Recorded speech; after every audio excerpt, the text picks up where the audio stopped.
1998 में दिल्ली के एक पुराने इलाके में एक पूरी फैमिली के 7 लोग रातों रात गायब हो गए। पुलिस जब घर दाखिल हुई तो वहां कोई खून नहीं था, कोई जबरदस्ती दाखिल होने के निशान नहीं थे। टेबल पर खाना लगा हुआ था और गर्म था, जैसे वो लोग अभी खाना खाने ही वाले थे। 25 साल बाद एक इन्वेस्टिगेटिव जर्नलिस्ट ज़ोया उस घर में दाखिल होती है और उसे मिलती हैं 12 डायरीज, लेकिन उसे जल्द ही एहसास होता है कि एक 13वीं डायरी भी है जो इंसानी चमड़ी से बनी है। शहर की भीड़-भाड़ वाली गलियों के बीच हाउस नंबर 404 एक खामोश कब्र की तरह खड़ा था। लोग कहते थे कि उस घर की दीवारें सांस लेती हैं। ज़ोया ने जब उस घर का पुराना जंग आलूद ताला तोड़ा तो अंदर की हवा में अजीब सी सरांड और पुराने कागजात की महक थी। उसने अपनी फ्लैशलाइट दीवारों पर मारी। वहाँ पुरानी तस्वीरें लटक रही थीं, जिनमें लोगों के चेहरे वक्त के साथ धुंधले पड़ चुके थे। लेकिन सबसे अजीब चीज़ डाइनिंग टेबल थी। 25 साल गुजरने के बावजूद टेबल पर रखी हुई प्लेटों में खाना वैसे का वैसा था। ना वो खराब हुआ था, ना उस पर कोई मक्खी थी।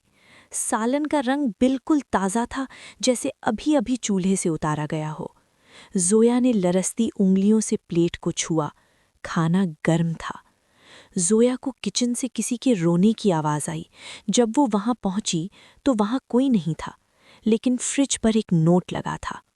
हमने खाना खा लिया है, अब तुम्हारी बारी है। ज़ोया ने जब घर की तलाशी ली तो उसे स्टोर रूम के पुराने कालीन के नीचे एक दरवाज़ा मिला। नीचे एक छोटा सा कमरा था, जहाँ सिर्फ एक कुर्सी और एक पुरानी मेज़ रखी थी। मेज़ पर 12 डायरियाँ रखी थीं, जो घर के मुख्तलिफ लोगों ने लिखी थीं।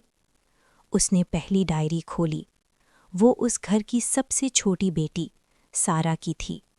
डायरी पर तारीख थी 12 नवंबर 1998।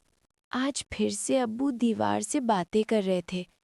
वो कह रहे थे कि दीवार के अंदर जो आदमी खड़ा है उसे भूख लगी है, लेकिन दीवार में तो कोई नहीं होता, है ना? ज़ोया के रोंगटे खड़े हो गए। उसने अगला सफ़ा पलटा, लेकिन वहाँ डायरी के बजाय खून से भरा एक निशान था। ज़ोया की सांस रुक गई। उसने अपनी कपकपाती उंगली उस लाल निशान पर रखी। वो कोई पुराना सदियों पहले सूखा हुआ खून नहीं था, वो गीला था, ताज़ा खून, जैसे किसी ने अभी चंद सेकंड पहले वहाँ अपनी उंगली काटी हो। ज़ोया ने फ़ौरन पीछे हटने की कोशिश की, लेकिन उसके पाँव के नीचे पुरानी लकड़ी के चिरचिराने की आवाज़ आई। उसने फ्लैशलाइट का रुख उस मेज़ की तरफ किया जहाँ बाकी 11 डायरियाँ रखी थीं। ज़ोया ने हिम्मत जमा की और दूसरी डायरी उठाई। ये अली की डायरी थी, जो उस घर का सबसे बड़ा बेटा और मेडिकल स्टूडेंट था। उसका खत साफ था, लेकिन जैसे जैसे तारीख आगे बढ़ रही थी, अल्फाज टेढ़े मेढ़े और वहशियाना होते जा रहे थे। तारीख थी 15 नवंबर 1998। सारा पागल हो रही है। वो कहती है कि दीवारों के पीछे कोई चलता है, लेकिन आज रात मैंने भी सुना। वो कदम इंसान के नहीं थे, वो किसी ऐसी चीज़ के थे जिसके पाँव बहुत भारी हैं। मैंने अब्बू को बताया, लेकिन वो किचन में बैठे सिर्फ छुरी तेज कर रहे थे। उनकी आंखों में अब कोई पहचान नहीं रही। वो मेरी तरफ देखकर मुस्कुराए, लेकिन उनकी मुस्कुराहट कान तक जा रही थी। ज़ोया ने अगला पेज पलटा। अली ने वहाँ घर का एक नक्शा बनाया था, लेकिन उस नक्शे में एक ऐसी जगह थी जो घर में मौजूद ही नहीं होनी चाहिए थी। एक कमरा जो दीवारों की बीच में दबा हुआ था। ज़ोया ने नक्शा देखा और फिर उस सेलर की दीवार को। नक्शा दिखा रहा था कि जिस दीवार के सामने वो खड़ी है, उसके पीछे एक और खला है। ज़ोया ने दीवार पर हल्का सा थप्पा किया। खोखली आवाज़। तभी उसे एहसास हुआ कि पूरे घर में एक अजीब सी खामोशी छा गई है। बाहर जो बारिश और हवाओं का शोर था, वो अचानक खत्म हो गया। सिर्फ एक आवाज़ आ रही थी, हिस हिस हिस। कोई बहुत करीब से सांस ले रहा था। जोया ने अपनी फ्लैशलाइट ऊपर की तरफ की। बेसमेंट की छत पर ठीक उसके सर के ऊपर एक काला साया लटक रहा था। वो कोई इंसान नहीं था, वो दीवार के टेक्सचर में घुला हुआ एक जिस्म था जिसके लंबे नोकीले हाथ थे। जोया चीखने ही वाली थी कि उसने अपने कान में एक भारी गुर्राती हुई आवाज सुनी। तुमने 13th डायरी अभी तक क्यों नहीं खोली? जोया वहां से भागी। वो सेलर की सीटों से टकराती हुई ऊपर की तरफ लपकी, लेकिन जब वो ऊपर पहुंची तो उसका दिल डूब गया। जो दरवाज़ा किचन की तरफ जाता था, वहां अब सिर्फ एक ठोस दीवार थी। घर बदल रहा था, कमरे अपनी जगह बदल रहे थे। हाउस नंबर 404 एक जिंदा मखलूक की तरह मूव कर रहा था ताकि उसे बाहर निकलने का रास्ता ना मिले। उसने देखा कि कॉरिडोर के आखिर में एक कमरा था जो पहले वहां नहीं था। उस कमरे के दरवाजे पर इंसानी बाल चिपके हुए थे। जोया ना चाहते हुए भी उस तरफ खिंची चली गई। अंदर एक मेज पर वही डायरी रखी थी जिसका उसे डर था, द 13th डायरी। इसका कवर प्लास्टिक का नहीं बल्कि असली इंसानी चमड़ी जैसा लग रहा था। उस पर कोई नाम नहीं लिखा था। जोया ने लरसती उंगलियों से उसे खोला।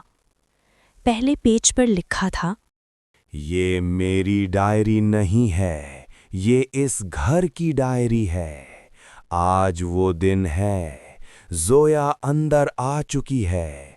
उसने अली की डायरी पढ़ ली है।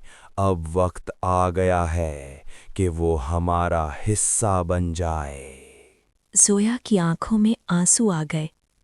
आज की तारीख, उसका नाम, ये डायरी 1998 में कैसे लिखी जा सकती थी? जोया को उस मेज के नीचे एक पुराना टेप रिकॉर्डर मिला। उसने प्ले बटन दबाया। आवाज सारा की थी। वो रो रही थी। अब्बू प्लीज हमें मत खिलाएं, हम मर जाएंगे। फिर उसके बाप की आवाज आई, जो बिल्कुल सपाट और जज्बात से आ रही थी। तुम मरोगी नहीं सारा, तुम हमेशा के लिए इस घर की दीवारों का सुकून बन जाओगी। घर को भूख लगी है। रिकॉर्डिंग में तभी एक ऐसी चीख गूंजी जो इंसानी नहीं थी। कुछ टूटने की आवाज़ें, फिर हड्डियां चबाने की खौफनाक साउंड। रिकॉर्डिंग के आखिर में एक और आवाज़ आई। वो आवाज़ किसी और की नहीं बल्कि जोया की अपनी आवाज़ थी। रिकॉर्डिंग में जोया कह रही थी, मैं यहाँ फंस गई हूँ।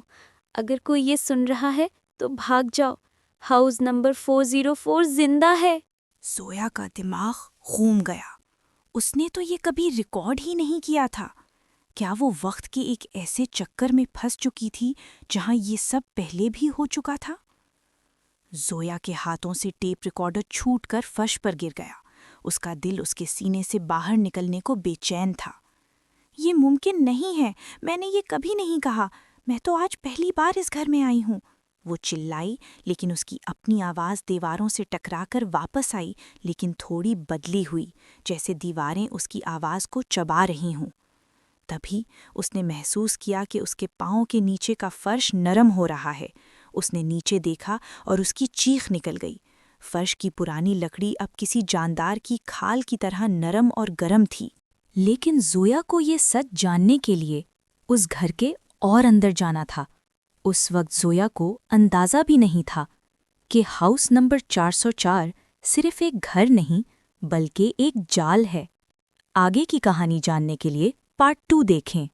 अगर आपको वीडियो अच्छी लगी हो तो कमेंट करें और चैनल को लाइक, सब्सक्राइब और शेयर करें और बेल आइकन को दबाएं ताकि नेक्स्ट आने वाली हर वीडियो सबसे पहले आप तक पहुंचे।